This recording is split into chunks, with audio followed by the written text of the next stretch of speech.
A ver, la Biblia. A primera vista puede parecer un montón de historias, personajes y profecías que no tienen mucha conexión. Pero, ¿y si todo estuviera unido por un solo hilo? Bueno, pues en este análisis vamos a tirar de ese hilo para descubrir la gran historia que conecta sus primeros libros. Y esa es la gran pregunta, ¿no? Si son solo historias sueltas o si de verdad hay una narrativa épica detrás de todo. La clave para entenderlo, para que todo encaje, es precisamente encontrar ese hilo del que hablábamos. Así que vamos al lío. Lo que vamos a hacer es seguir ese hilo central para ver cómo se conectan figuras tan importantes como Adán, Abraham y Moisés, porque, como veremos, cada uno es una pieza clave en un puzzle mucho más grande. Vale, pues esta gran historia arranca como tantas otras con un paraíso que se pierde. Tenemos que irnos al libro del Génesis para entender cómo un mundo que era perfecto se rompe, porque es ahí donde nace el conflicto central de toda la Biblia.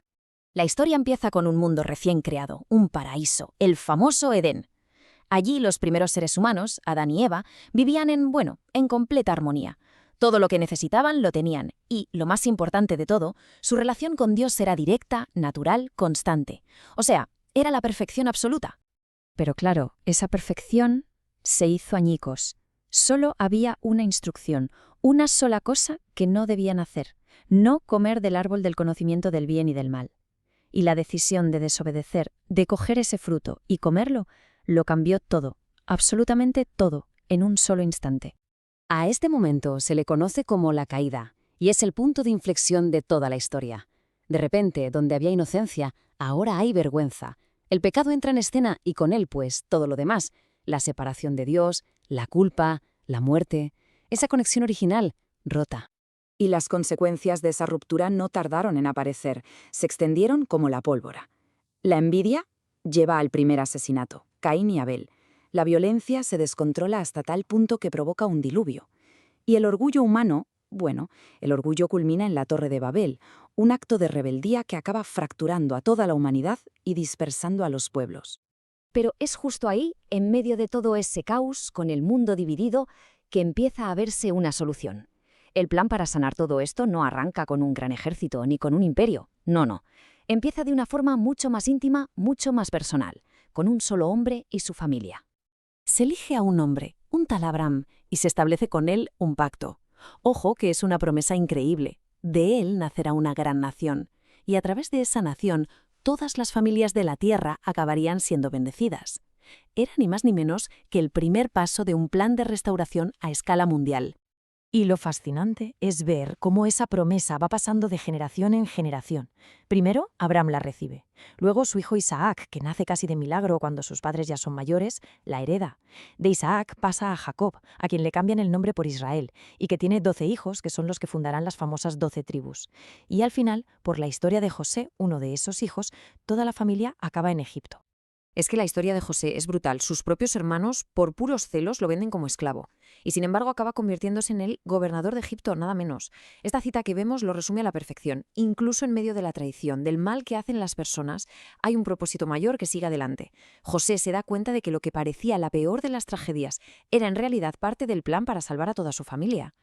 Y ahora damos un salto grande en el tiempo, nos vamos al libro del Éxodo. Han pasado cientos de años. Aquella familia de Israel ha crecido muchísimo en Egipto, es un pueblo enorme. Pero su situación ha dado un giro de 180 grados. Ya no son invitados de honor, ahora son esclavos. El cambio es radical. El pueblo de Israel pasa de ser un pueblo de esclavos, oprimido, casi olvidado, a ser un pueblo libre. Después de la intervención divina a través de Moisés, empiezan un viaje para convertirse en una nación. Y no una nación cualquiera, sino una guiada directamente por quien los ha liberado. Y es en el monte Sinaí donde esta nueva nación recibe, pues, su constitución, por así decirlo. Los 10 mandamientos no eran simplemente una lista de prohibiciones, no. Eran el diseño, el plano para construir una sociedad que reflejara el carácter de su libertador. Era, literalmente, la base de su nueva identidad. Pero es que, además de la ley, reciben algo increíble: el tabernáculo. Era una especie de santuario móvil, una señal visible y constante de que Dios no solo los había liberado y ya está, sino que ahora vivía con ellos, en medio de ellos, guiándolos en el camino.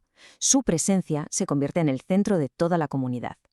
Pero la historia vuelve a dar un giro.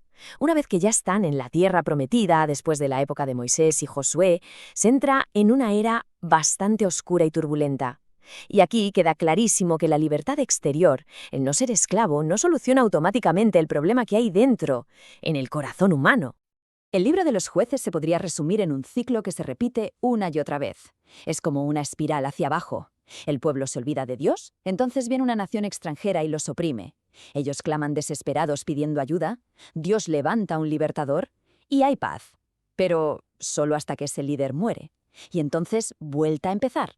Y cada vez el ciclo es un poco peor. Y lo más curioso de esta etapa es que los héroes, los llamados jueces, son de todo menos perfectos. Ahí está Débora, una mujer liderando en un mundo de hombres, o Gedeón, un tipo lleno de inseguridades que duda de todo. ¿Y qué decir de Sansón? Una fuerza sobrenatural, pero con unas debilidades personales que acaban con él. Esto deja claro un tema que se repite constantemente. El plan no se basa en que las personas sean perfectas, sino en un propósito que va mucho más allá de ellas. Esta frase, que se encuentra al final del libro, es que lo resume perfectamente. Describe una anarquía total, tanto moral como política, la falta de un rey, de un liderazgo central y, sobre todo, la falta de una guía interna en el corazón había llevado a la nación al caos absoluto. Y esto, claro, prepara el terreno para el siguiente capítulo. Hartos ya de tanto caos, de ese ciclo de opresión que no para, el pueblo llega a una conclusión.